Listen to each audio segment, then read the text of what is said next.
My name is Joey Reynolds. I am hello, hello. Hola, hola. This is a Reynolds rap, and I'm telling you that the audience is shrinking. On my not on my side. I mean, we shrunk to the point of where, you could go under a midget to find me. It's this is not it. But the audience is shrinking. Hello, you media junkies. How are you, fellow media junkies? Those broadcasters, narrowcasters, forecasters. You better cast your bread on some other water because it ain't working. You're putting a lot of people on the air who are not entertaining or interesting. That's why you're arguing issues rather than having people present their point of view and having some fun with things that are really absurd, like Coca-Cola adding coffee. Come on, I mean, you talk about fusion. This is a confusion. I mean, somebody sitting in the marketing meeting at Coke saying, hey, you know what? I like my coffee in the morning and I like my Coke in the morning. Why don't we put them together? Let's have Coca Coffee. You know, Coffee Cola. This is what? But there is a coffee that is served that way and made in Brooklyn. It's a espresso coffee. It's quite good. And it has sugar and everything bad in it that you're not supposed to have.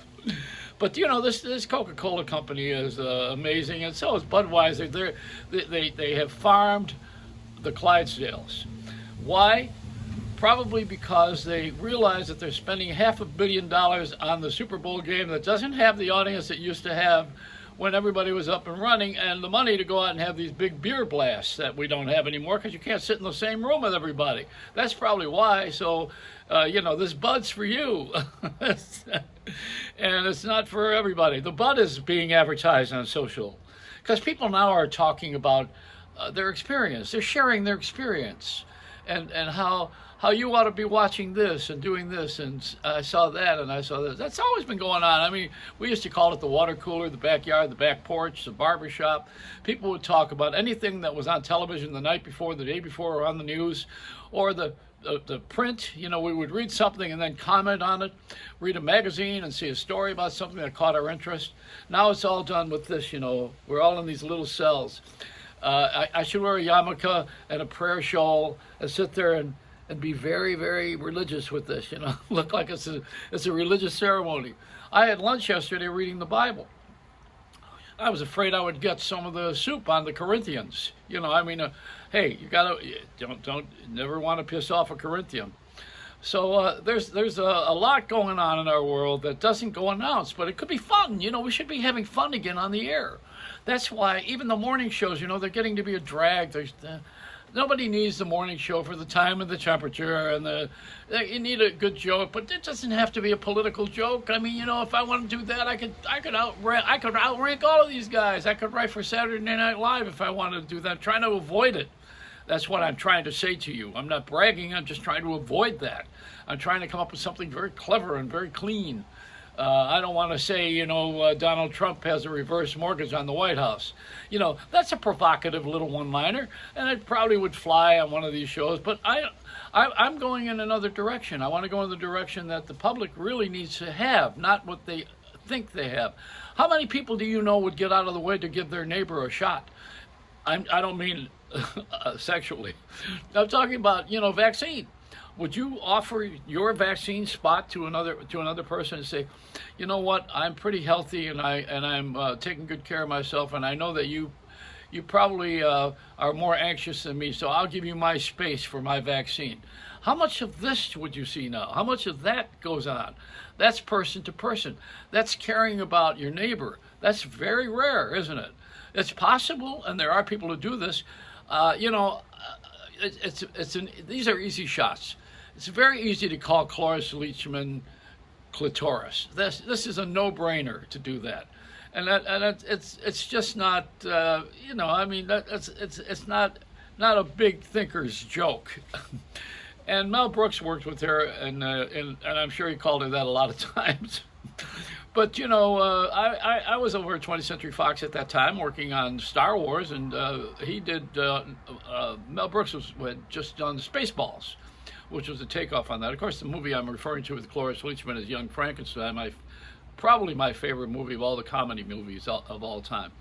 But Mel is just crazy, And I got friendly with Annie Bancroft, his wife, because I worked on Turning Point, Anne Bancroft and Shirley MacLaine. That's to drop a few names here. But you know, I was going to bring a point.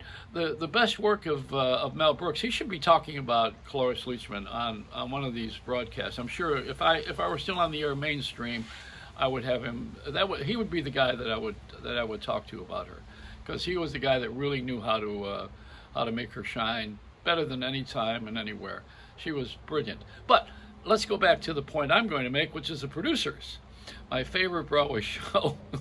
Mel Brooks producers, and the movie, of course. Yesterday, I was at Walgreens, and I had a prescription filled, and I had the Biden mask on. You know, I got this mask, you know, that we all wear masks. Mine says Biden on it, and I got attacked by two women who had walkers, and they were coming at me like in the producers. I thought they were going to break into song and knock me over. Yeah, I'm in Trump country, all right, that's for sure. But that's okay. I mean, I don't listen. This political thing is ridiculous. I have no patent on comedy, and I got no patent on politics. My family, half the members of the family, don't talk to the other half because we didn't get our we didn't get what we wanted when we were children. You know, we needed to have a third titty. That's what we needed. With 3 kids, one for each. God, you made a big mistake. So that's it, besides what sucks. I'm done so far, but there's more to come. I mean, you know, there's a lot of things to complain about all the time. I'm just trying to keep my voice in the public, you know, because so many people have ignored us. What's happening with the networks? Where are they going? They're going to the common denominator. They're playing to the crowd, as they are a shrinking medium. They're playing to the crowd that's left, and they're super serving them with their political and their moral beliefs, and they're going to try to sell more crap by keeping that audience glued together to make it seem like somebody really cares about you. I was going to go to a radio station or television station. The call letters would be WDC. We don't care. we just don't care. It's a Reynolds Wrap.